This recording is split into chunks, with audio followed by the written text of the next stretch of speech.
ব্রাত্যের মধ্যস্থতায় ডেরেকের সঙ্গে বৈঠক হলো কুণাল ঘোষের।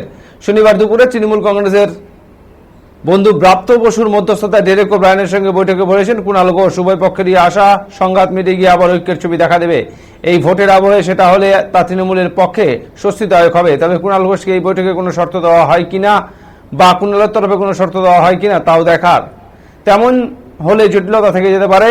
দেখার এও যে কুণালকে তার রাজ্য সাধারণ সম্পাদক পদে ফিরিয়ে দেওয়া হয় কিনা বা কুণাল নিজে এই পদ নিতে রাজি হন কিনা। তবে তৃণমূল কংগ্রেসের উচ্চ নেতৃত্বের আশা প্রতিবন্ধকতা আলোচনার মধ্যেই মিটিয়ে নেওয়া যাবে। এই আশায় আরও ইন্ধন জুগিয়েছে শনি সকালে কুণালের একটি পোস্ট।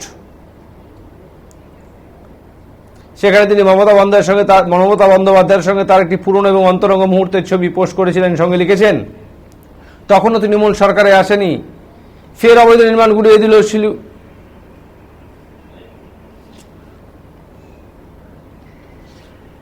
অন্তরঙ্গ মুহূর্তে ছবি পোস্ট করেছেন। সেখানে তিনি লিখেছেন, তখনও তৃণমূল সরকারে আসেনি।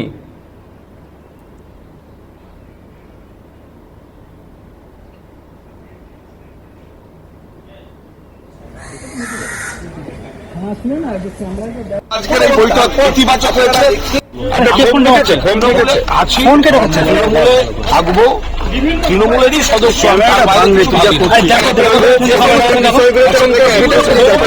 কোন ব্যাপার না, কিছু আলোচনার বিষয় থাকে, সেই আলোচনাগুলো হচ্ছে। যিনি আপনাকে সাধারণ সম্পাদক, রাজ্য সাধারণ সম্পাদক পদ থেকে সরিয়ে দেওয়ার চিঠিতে সই করেছিলেন, তার বাড়িতে এসে বৈঠক করতে আমি যেহেতু কোনো চিঠি পাইনি, ফলে আমি তো অফিসিয়ালি কমিউনিকেটেড নই। এবার কোথায় কি হয়েছে তারা ভালো বলতে পারবেন। স্টার ক্যাম্পেনার হিসেবে আবার প্রচারে নামবেন। আমাকে দল যেখানে প্রচারে পাঠাবে, যদি কোনো অ্যাসাইনমেন্ট থাকে, আমি তো ইতিমধ্যে আজকেও কয়েকটা অনুরোধ পেয়েছি কয়েকটা জায়গায় যাওয়ার।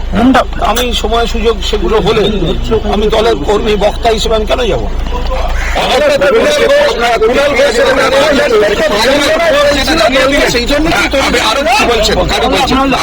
কুণাল ঘোষ যেটা জানিয়ে দিলেন, তিনি দলের অ্যাসাইনমেন্ট প্রচারের জন্য